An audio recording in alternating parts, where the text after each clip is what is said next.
What is up guys, it's Simon from PianoPig.com, and in this video I wanted to do something a little different and do a little question and answer video because I haven't done one of these for ages. I put up a little post the other day and asked you for your questions and we had quite a few, so let's get on with it.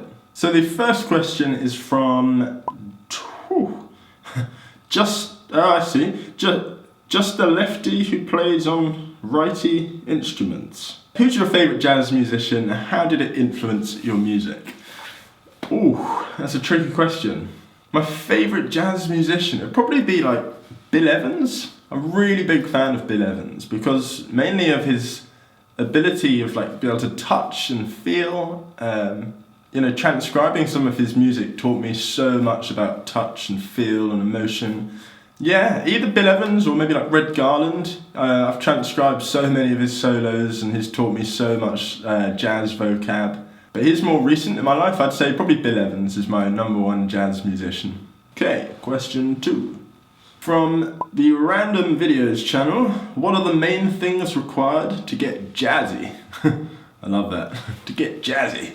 To get jazzy, you need to listen to jazz, basically. That is the #1 thing you need to do, is listen, listen, listen. I think it's almost verging on impossible to learn jazz, to learn that language without really putting in the time of listening to the jazz greats and how they kind of went about, the improvising and the harmony, and you just need to soak that all up through listening before you start, really. But if you're already familiar though and you've done loads of listening, then you want to start with the absolute fundamentals of like the basic chord progressions that appear everywhere in jazz, like the 2-5-1, major 2-5-1, minor 2-5-1. It's even worth just like learning the blues as well. Obviously that's more blues, but there's like jazz blues and different variations of it which can be really good for beginners. So yeah, listen and start out learning the basic fundamental chord progressions. Okay, next we have a question from Misha Seleznev. Sorry if I'm saying that wrong, I probably am. How you get this cool jazzy sound? How do you get this cool jazzy sound on your keys in your Instagram vids? What plugins do you use? Cool, well thanks for checking out my Instagram channel. You can never pass up a chance to plug that in, so if you haven't already checked it out, go check out piano_pig on Instagram. For all my beats I make on Instagram, I use Keyscape for the keys. It's really good that. I've used so many different plugins and by far Keyscape is my favourite. It's from Spectratronics, so definitely worth checking it out if you haven't already. For the drums, I've kind of collected like my favourite samples over the years from various different places and kind of made my own sort of sample pack as such, and that's what I use. But I'm always finding new ones and adding new like one-shots in and stuff, so yeah, that's just mixed samples really for the drums. For the bass parts, I normally mix it up. I quite often use Contacts. There's quite a few cool instruments and plugins within that. And I also, a lot of the time, I use, this guy. The Behringer Model D. This is really cool, and you can make some seriously cool bass sounds from that. Yeah, it's an analog synth, so it's quite hard to like replicate sounds that you've made in the past unless you like write them down. But even then, I swear, you do the same settings and it's different, but it's another story.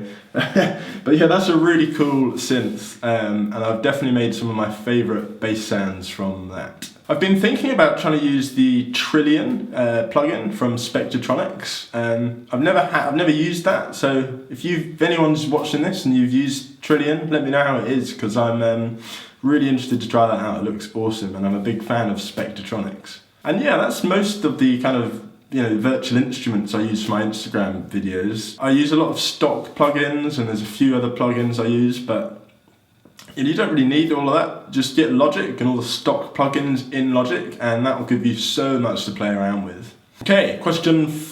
I'm going to stop naming them because I don't know what number we're on. But next question. How can I develop total hand independence and speed when playing a solo? So I'm assuming you're talking about the left hand, like building independence and speed. When you've got some sort of left hand pattern or chord progression that you're trying to internalize to help solo over, You just need to slow it down.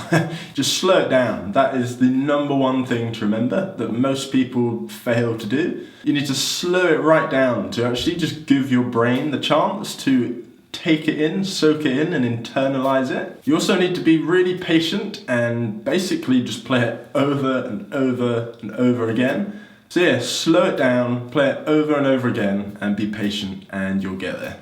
Canadian Goose. I must say, all your guys' YouTube names are really hitting the spot today. There's no boring ones out there, are there?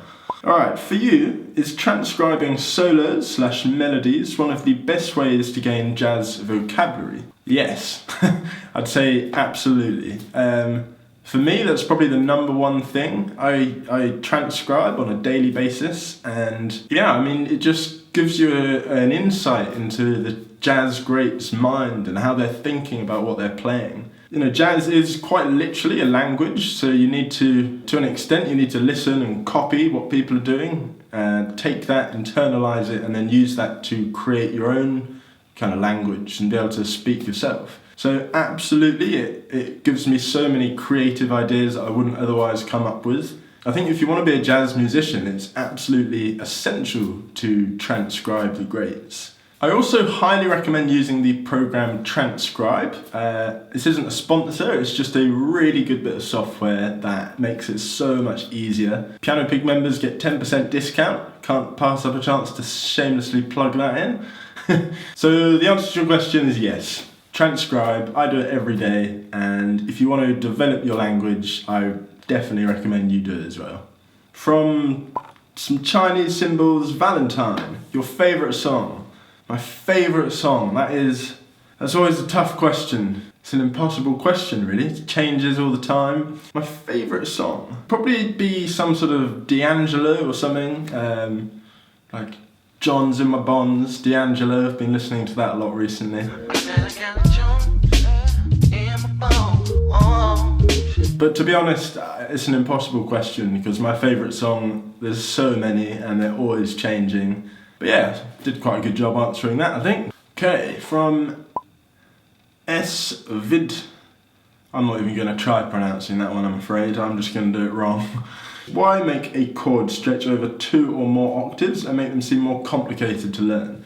Well, they're not really stretched over just to make them more complicated. They're stretched over 2 octaves because they sound rich and they sound like a, big, sparse voicing which has a lot of harmony. I guess that's what jazz is about. It's cool harmony, cool sounds, not just trying to be as complicated as it can, although they do correlate quite closely.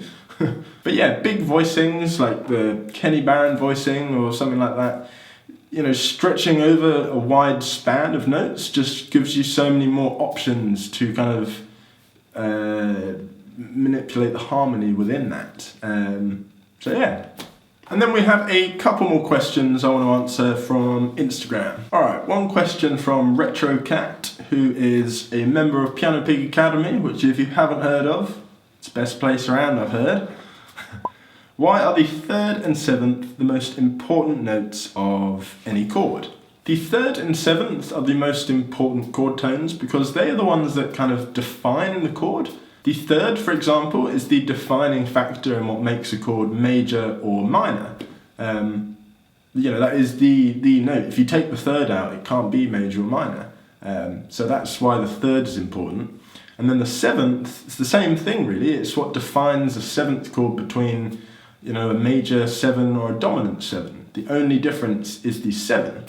Whereas if we look at the 5th, if you have a major chord or a minor chord or any 7th chord, if you take the 5th out, it doesn't change the harmony of the chord whatsoever. So yeah, the 3rd and 7th, especially in jazz, are definitely the most important chord tones for that reason. Alright, we've got time for one more question, and this one is from Willie MB8.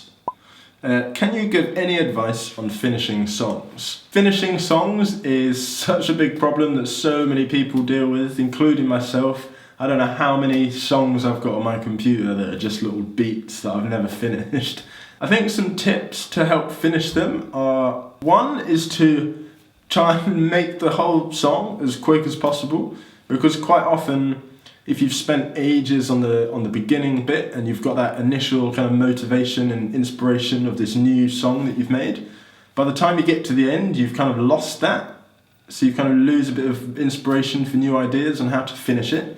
And if you just try and just smash through the song as quickly as you can, you end up staying motivated throughout the whole thing. And you can always come back to it and change it around. But that's definitely one tip which helps. Another is to just leave it and just come back a month later. Give your ears a complete break. Allow yourself another month to grow and develop musically, and then come back to it later. And you may come up with new ideas and see it from a different perception you may not have seen it in before. Another one is just to force yourself to finish it, no matter how bad it is. If you just force yourself to finish it, if you keep doing that, you will get better at it. But it just means you might start out with some songs with some bad endings. But again, if you just force yourself and then come back to it a month or two later, you can fiddle around with it and make it like you want it. So that's all the time we have for questions today. I hope you found this one useful. If you enjoy this style video, I don't often do this one, let me know your thoughts. If you do like it, I can do more of them. Yeah, that's about it, I think. So thanks for watching. If you enjoyed the video, make sure to smash the like button and subscribe to the channel. And yeah, I'll see you in the next video.